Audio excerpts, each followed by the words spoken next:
दोस्तों, जैसा कि आप लोग जानते हैं, भारत के एक बड़े उद्योगपति और समाज सेवी व्यक्ति हमारे रतन जी अब इस दुनिया में नहीं रहे हैं। रतन टाटा भारतीय उद्योगपति थे जो टाटा ग्रुप और टाटा संघ के अध्यक्ष के रूप में कार्य किए। वे भारत की सबसे बड़ी व्यापारिक इकाई टाटा ग्रुप के 1991 से 2012 तक अध्यक्ष थे। इसके अतिरिक्त अक्टूबर 2016 से फरवरी 2017 तक वे इस ग्रुप के कार्यकारी अध्यक्ष भी रह चुके थे। उनके नेतृत्व में टाटा ग्रुप वैश्विक स्तर पर खूब विस्तार किया। रतन टाटा नवल टाटा के पुत्र थे जिन्हें रतनजी टाटा ने गोद लिया था। रतनजी टाटा जमशेदजी टाटा के पुत्र और टाटा समूह के संस्थापक थे। उन्होंने कॉर्नेल यूनिवर्सिटी के कॉलेज ऑफ आर्किटेक्चर से आर्किटेक्चर में स्नातक की डिग्री प्राप्त की। उन्होंने 1961 टाटा ग्रुप में शामिल होकर टाटा स्टील के वर्क फ्लोर पर काम किए। बाद में 1991 में JRD टाटा के सेवानिवृत्त होने पर वे टाटा ग्रुप के अध्यक्ष बने। उनके कार्यकाल के दौरान टाटा ग्रुप ने टेटली, जैगुआर, लैंड रोवर और कोरस का अधिग्रहण किया, जिसका उद्देश्य टाटा को एक बड़े पैमाने पर भारतीय केंद्रित समूह से वैश्विक व्यवसाय में परिवर्तित करना था।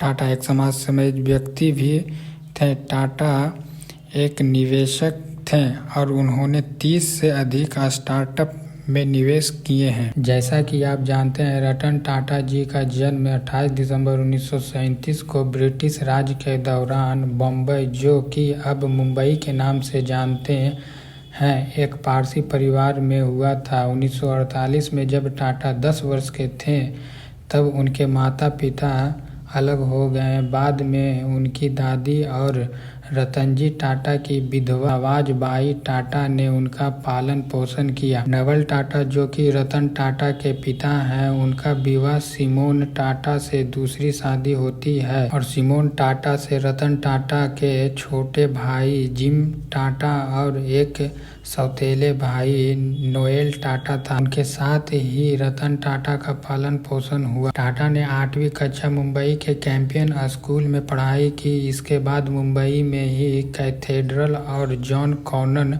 स्कूल, शिमला में बिशप कॉटन स्कूल और न्यूयॉर्क में रिवरडेल कंट्री स्कूल में अपनी पढ़ाई जारी रखी, जहां से उन्होंने 1955 में स्नातक की उपाधि प्राप्त की। रतन टाटा को विभिन्न क्षेत्रों में उनके योगदान के लिए कई पुरस्कार से सम्मानित किया गया है। इनमें शामिल है पद्म भूषण, जो कि 2000 ईस्वी में दिया गया है। भारत सरकार द्वारा उद्योग एवं व्यापार क्षेत्र में यह सम्मान दिया गया। दूसरा है पद्म विभूषण, 2008 में दिया गया था। यह भारत का दूसरा सर्वोच्च नागरिक सम्मान है जो उन्हें उनके व्यापारिक योगदान के लिए दिया गया। तीसरा है जर्मनी का आदेश, 2014 में उन्हें जर्मनी के राष्ट्रपति द्वारा इस आदेश से सम्मानित किया गया। चौथा है सर्वश्रेष्ठ CEO, 2012 में रतन टाटा को सर्वश्रेष्ठ CEO का खिताब दिया गया। पांचवा है FICCI life time achievement award, यह पुरस्कार उन्हें 2012 में दिया गया। इनके अलावा और भी इन्हें कई अवार्ड से सम्मानित किया जा चुका है। कहते हैं कि उनकी स्थिति गंभीर बताई जा रही थी और उन्हें मुंबई के एक अस्पताल में गहन चिकित्सा देखभाल में रखा गया था। 9 अक्टूबर 2024 को 86 वर्ष की आयु में मुंबई के ब्रीच कैंडी अस्पताल में निधन हो गया।